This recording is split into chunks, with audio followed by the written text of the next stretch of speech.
Hello, hello les amis, bienvenue dans mon podcast Roasty Talk. Je suis super contente de vous accueillir dans cette première que je vais inaugurer avec ce format où je vais simplement me présenter en toute simplicité.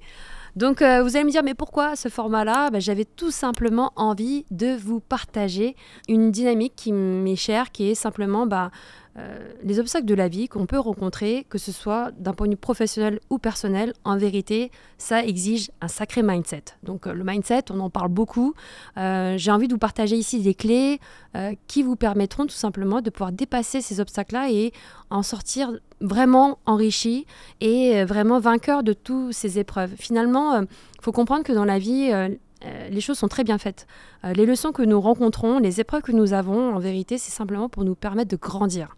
Et ce format, je le voulais autour de ma boisson fétiche, qui est le bubble tea, parce que c'est un instant que je voulais vraiment dérouler autour de ce qui m'anime profondément, les discussions, les échanges qui nous permettent simplement de braver un peu ces moments difficiles quand on se retrouve seul face à ces problématiques qu'on a l'impression qu'on est au fond du trou.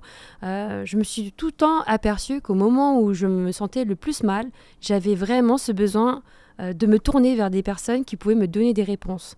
Et c'est là que vous avez tout compris, l'essence de l'émission, c'est que pour moi, c'est essentiel de partager. Quoi qu'il se passe, que ce soit en fait des bonnes choses ou des mauvaises choses, en vérité, le tout est vraiment cette capacité à communiquer ce que nous ressentons à ce moment-là pour pouvoir en sortir plus grand. C'est pas forcément évident quand on n'a pas été éduqué, ni quand on nous a pas appris finalement à communiquer, à partager ce que nous ressentons.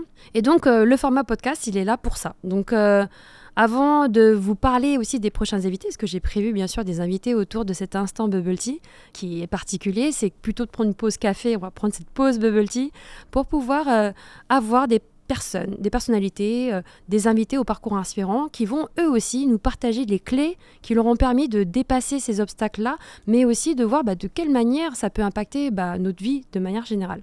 Donc fondamentalement, avant même de les introduire, je me suis dit le plus simple, c'était vraiment aussi de vous présenter un peu qui je suis. Moi, historiquement, je suis quelqu'un qui est vraiment ancré dans le salariat. J'ai été par le passé chef de produit en agroalimentaire. J'ai travaillé en tant qu'acheteuse en centrale d'achat, en tant que chef de produit, mais sur une gamme de catégories de produits. Mais j'ai toujours été dans l'agroalimentaire. Je suis une fondue de nourriture, de bouffe. Et je pense que cette dimension-là, elle m'a toujours habitée.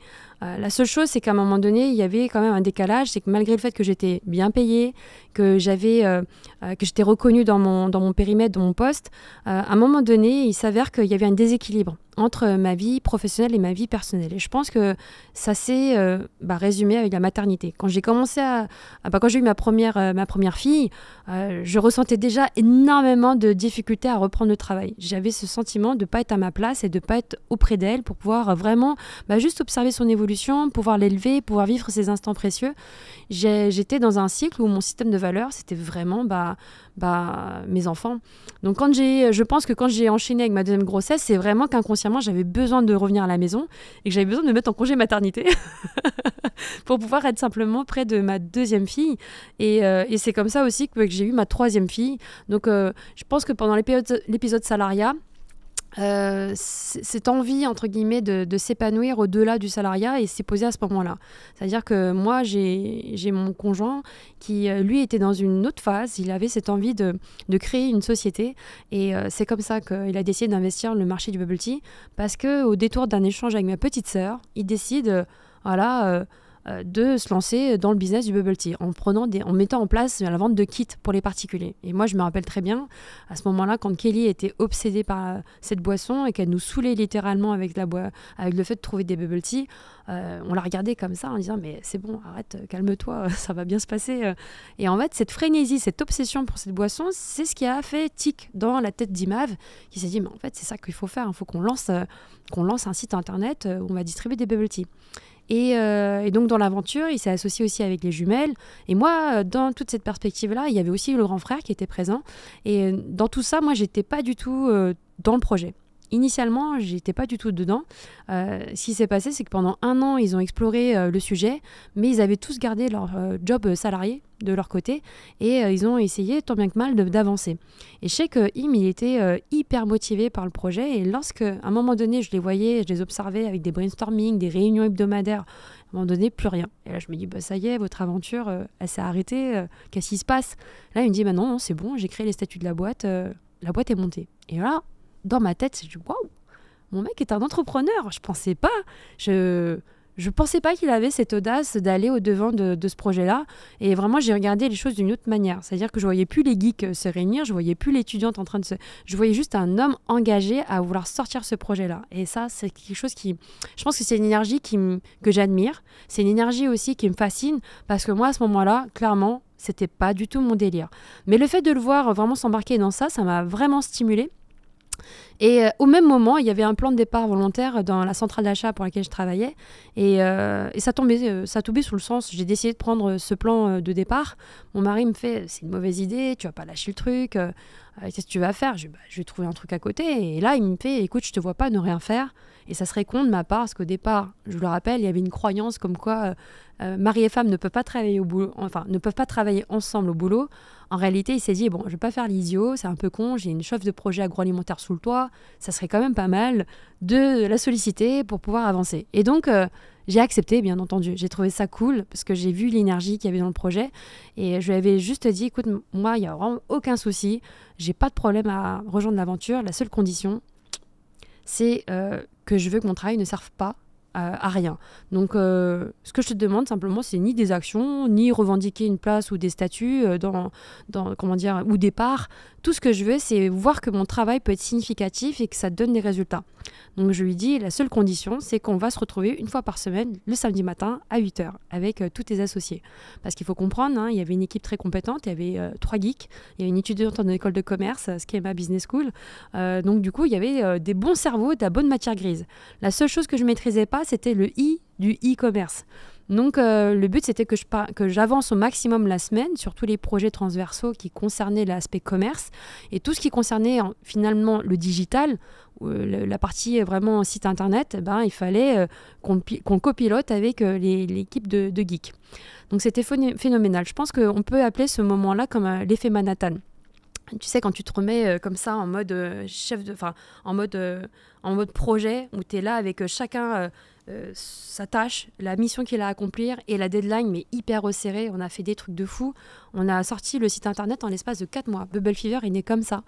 En 4 mois, on a sorti de terre le projet et c'était fou parce que on a fait des nuits blanches, on a fait des tests, des retests, on a testé les moyens de paiement, on a fait des trucs de malade. Je revenais pas qu'on avait réussi à faire ça. Moi, j'avais de mon côté établi toute la partie sourcing, reconditionnement, redéterminer le cahier des charges, fait les tests en analyse laboratoire pour tester la qualité de nos produits.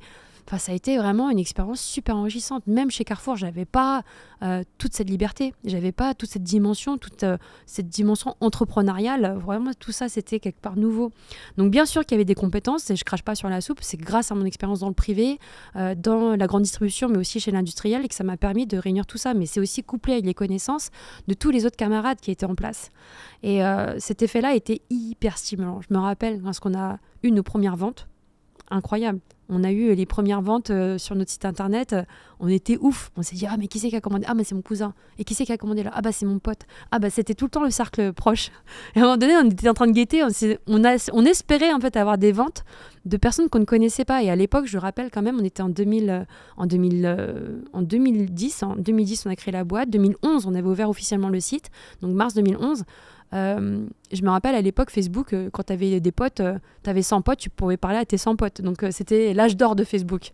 Et je me rappelle, un jour, au bout de 3 jours, on reçoit une nouvelle commande de kit. Et là, on se dit, tu le connais? Non. Et toi, tu le connais? Non.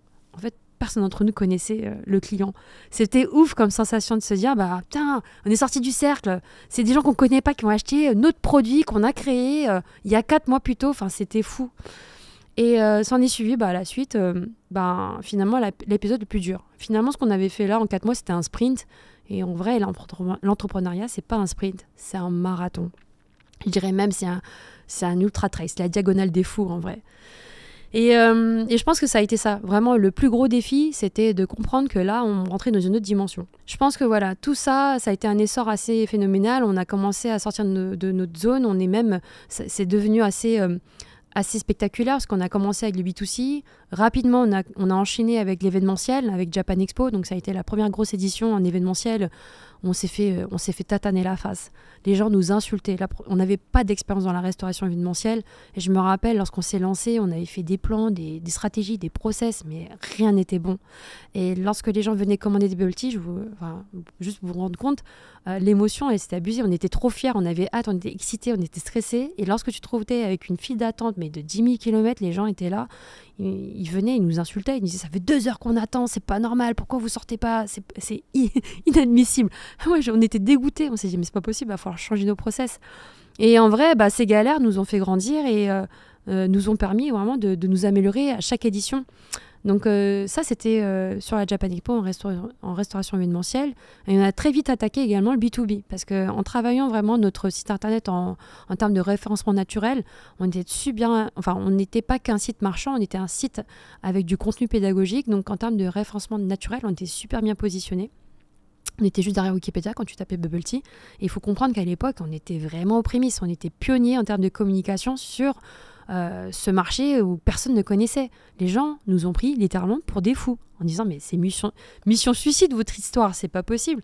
Personne connaît cette boisson, personne connaît le marché et vous créez la niche dans la sous-niche. Mais vous êtes fous, ça ne marchera jamais. Faut croire que faut pas écouter les gens qui sont là à vous casser votre dynamique. Nous on s'est dit mais en vrai c'est un produit qu'on aime. Pourquoi ça serait fou? C'est un produit qu'on consomme aux États-Unis, on consomme en Asie, en France, on n'y est toujours pas. Donc nous, on s'est dit non, on s'adressait à des personnes comme nous qui avons voyagé à l'étranger et qui aimons cette boisson et avec qui on aimerait faire vivre cette émotion qui c'est quitte à faire à la maison. Donc la limite du quitte à la maison, c'est que bien sûr, c'est pas ton expérience, c'est quelqu'un qui essaye de faire par lui-même quelque chose. Donc c'est pour ça qu'on est sur l'événementiel, parce que ça nous convenait également. Comme les autres étaient tous salariés par ailleurs, le fait de travailler en événementiel, ça nous permettait d'avoir une sorte de side job à côté de ce business-là. Sauf que pareil, vous l'avez compris, ça a une certaine limite. Donc l'autre challenge, c'est que quand on a attaqué le B2B, parce que naturellement avec ce beau référencement naturel, des gros noms de la RHF, donc restauration hors foyer, ont commencé à nous consulter. Donc on a eu le groupe Paradis du Fruit, on a eu Restaurant Cogent, mais aussi beaucoup d'indépendants qui nous ont dit, mais écoutez, Rosalie, c'est sympa ce que vous faites et tout, est-ce que vous distribuez également pour les professionnels ? Là, de notre tête, on se dit, c'est l'opportunité, c'est génial. Oui, bien sûr, on sait faire ça.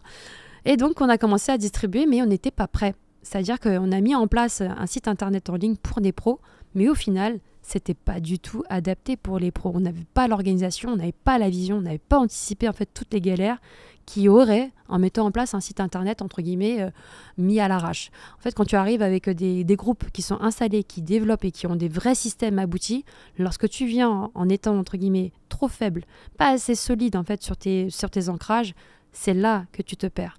Et donc, ce qui s'est passé, c'est que je pense que l'enjeu majeur avec Cogent, c'était hyper excitant parce que quand on a démarré, on avait fait un référencement saisonnier. À l'époque, Frédéric Macaire, le directeur général de Cogent, était fan ultime du bubble tea, c'était ma chance. Le mec, il prenait des bubble tea dans une enseigne taïwanaise, une échoppe rue Sainte-Anne, qu'il affectionnait particulièrement. Donc le gars, il était déjà très ancré sur le business, enfin du moins sur le produit. Et quand il me découvre au salon Snack & Show, parce qu'à l'époque, on avait l'ambition d'aller aussi toucher, mais on ne pensait pas toucher quand même une enseigne avec 25 points de vente quand même, une enseigne avec 25 points de vente, on ne pensait pas toucher un profil pareil. Le gars nous dit, voilà, moi j'adore ça, mais je ne vois pas comment je peux le dupliquer et mettre ça en place dans mes 25 restaurants parce que j'ai une offre assez étoffée.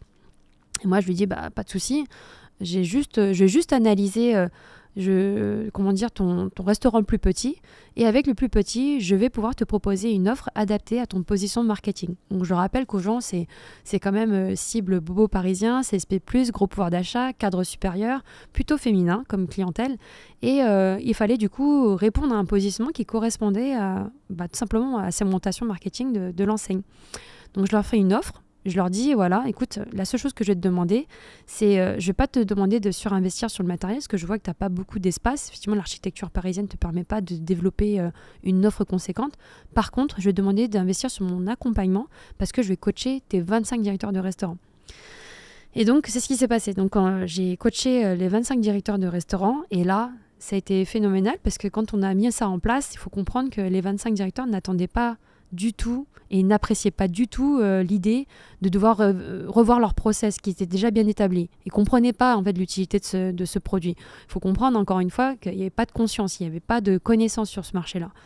Et ça a été phénoménal. On a fait le test sur 4 mois, de juin jusqu'à septembre 2012, et il s'avère que 4 mois plus tard, les résultats tombent. J'ai la directrice marketing qui m'appelle et il me dit « Mais Rosalie, c'est dingue, avec tes 4 recettes de bubble tea, on a fait plus de 25% de CA additionnel sur l'ensemble de notre marché, à périmètre constant. » Un truc de malade.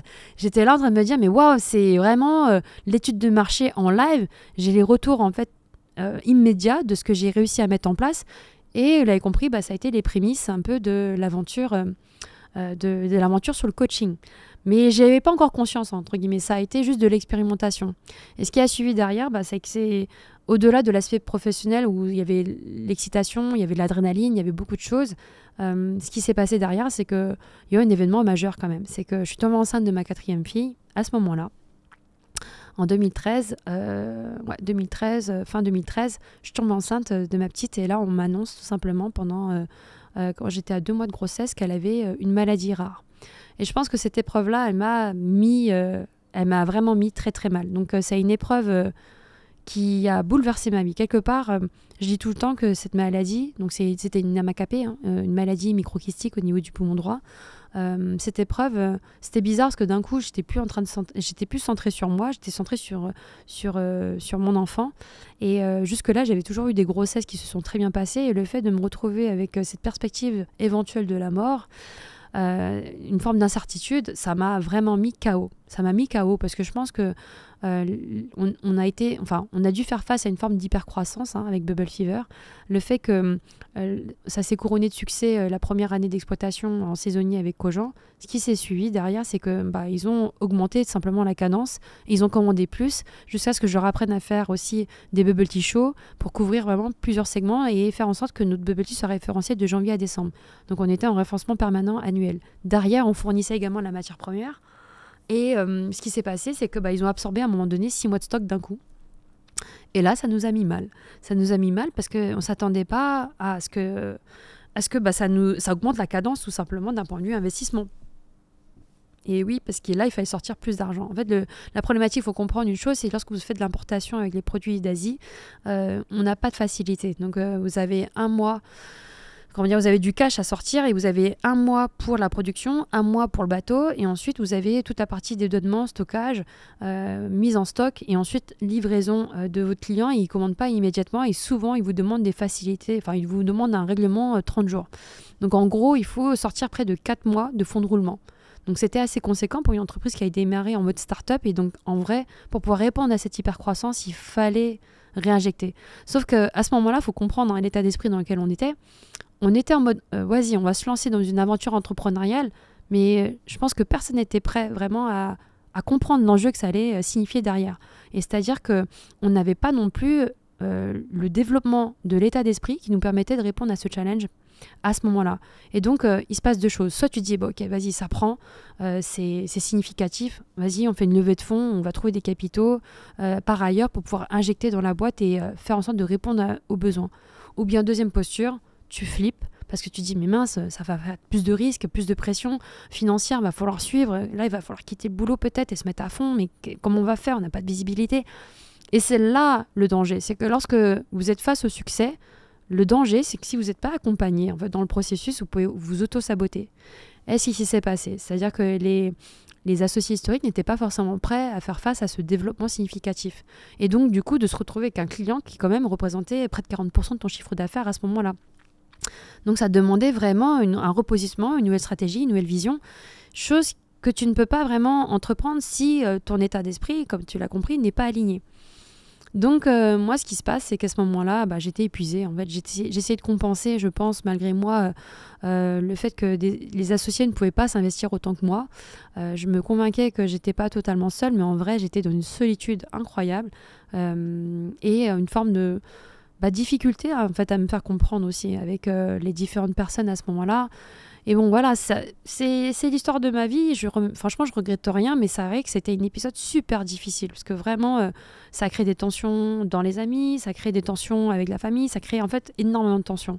Et ça, c'est vraiment quelque chose, je le souhaite à personne, mais en vrai, c'est beaucoup de souffrance et je dis souvent, tu peux pas grandir sans souffrance.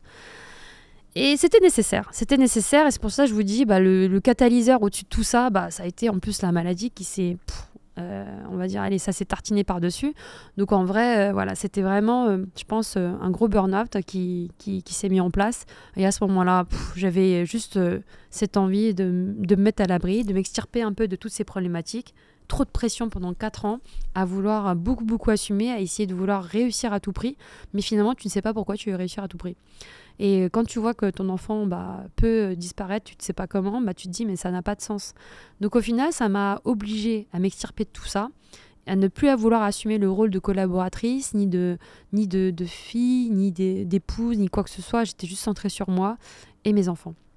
Donc ça a mis quand même cette maladie, avec tout ce processus, ça a mis presque 2 ans. Donc entre le moment où j'apprends sa maladie et au moment où elle se fait opérer, moi j'étais complètement perdue.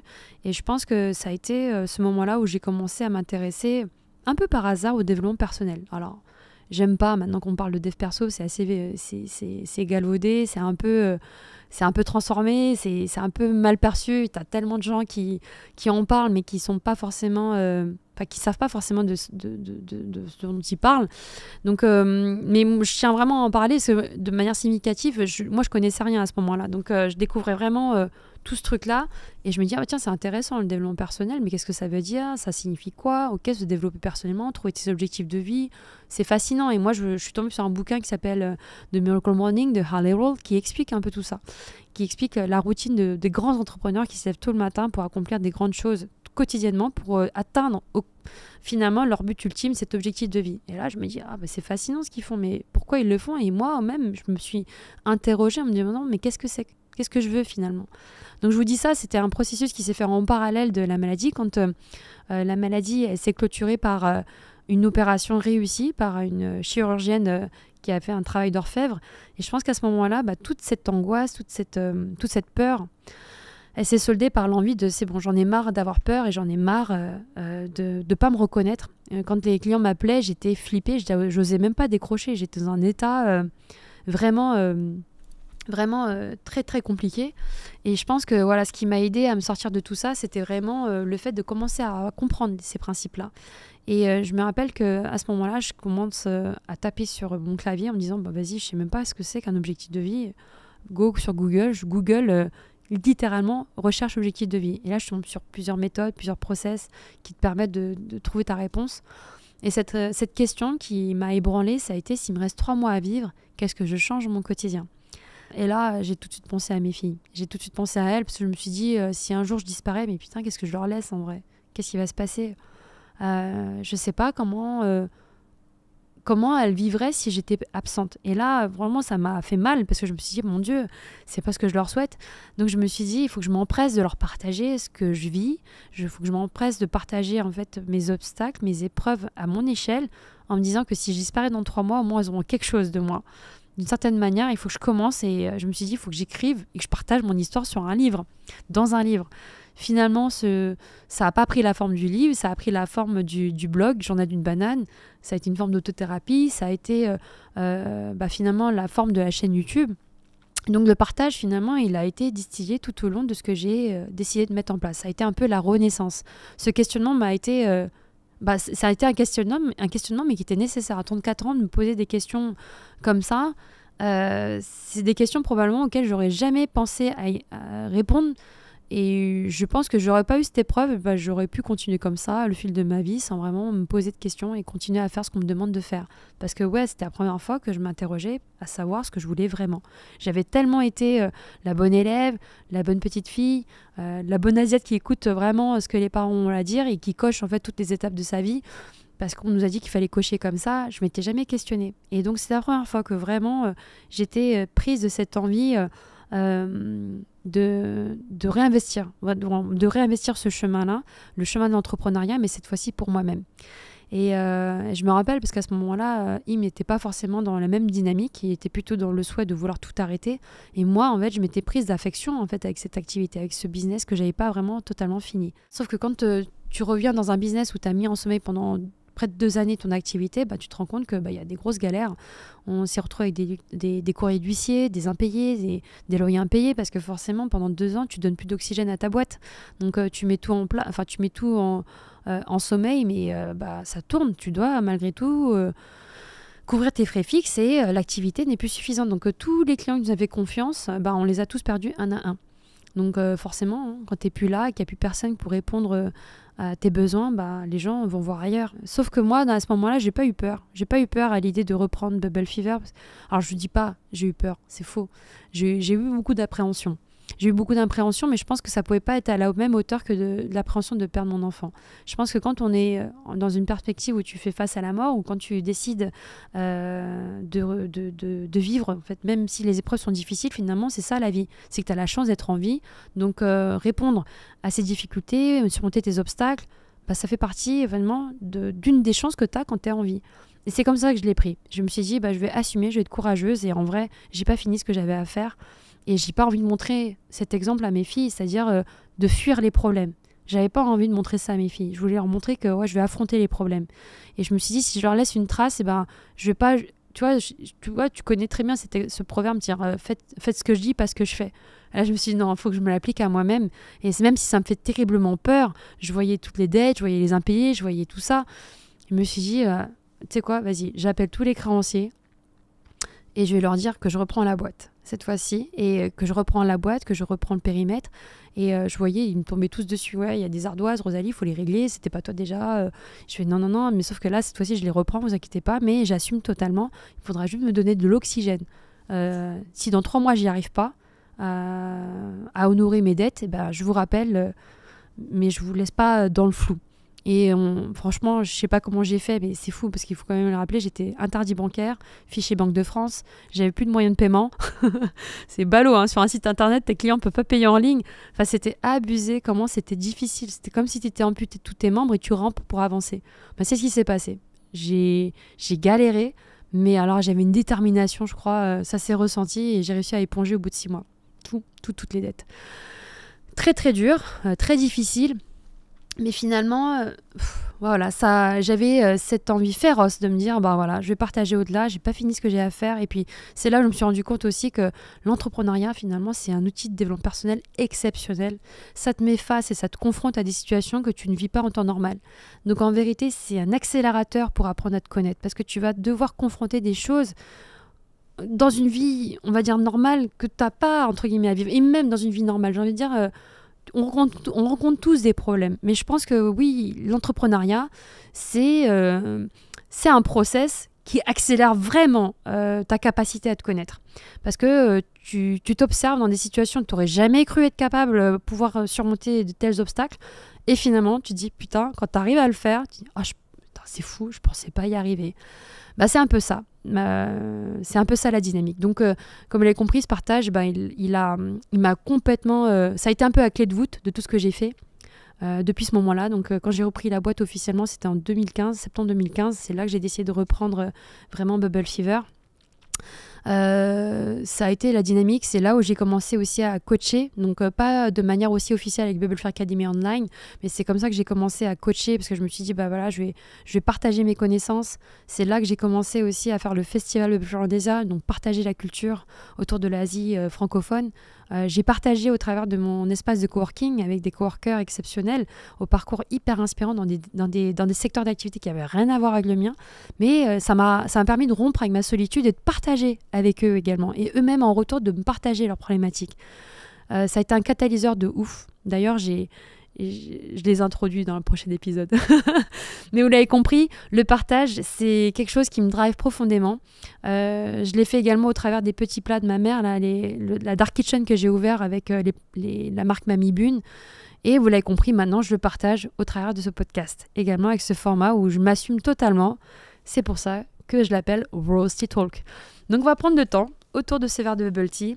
Et j'espère que ce format va vous aider autant que j'aurais voulu qu'on m'aide à ce moment-là lorsque j'étais perdue, vraiment. Donc, comptez sur moi pour essayer d'aborder des thématiques qui pourront vous permettre, vous aussi, de sortir un petit peu de ce brouillard, de vous dire que vous inquiétez pas, vous n'êtes pas seul. Dans le processus, vous avez une multitude de personnes qui sont dans le même cas que vous. C'est simplement que vous n'avez pas forcément connecté avec. Voilà, mes amis. J'ai envie de dire en conclusion, c'est quoi le conseil que je donnerais, je pense, pour les personnes qui se trouvent un peu dans cette situation un peu brumeuse? Restez pas seul. Partagez vraiment avec des personnes qui vous ressemblent ou partagez avec des personnes qui sont passées par le chemin par lequel vous souhaitez passer et tendez vraiment votre discours vers ces personnes-là. Ces personnes qui seront de capacité de comprendre ce que vous vivez et qui ont eu des résultats significatifs dans le domaine que vous voulez. Il n'y a que comme ça, en vérité, qu'on peut s'en sortir et qu'on peut trouver des clés pour pouvoir avancer. Bien sûr qu'elles ne seront pas là pour vous donner en fait la solution miracle. La seule chose que vous pouvez comprendre, c'est que oui, avec le retour d'expérience, ça peut vous aider. Mais seul vous êtes vraiment acteur de votre vie. Voilà, je vous dis à très bientôt pour le prochain épisode. Ciao les amis.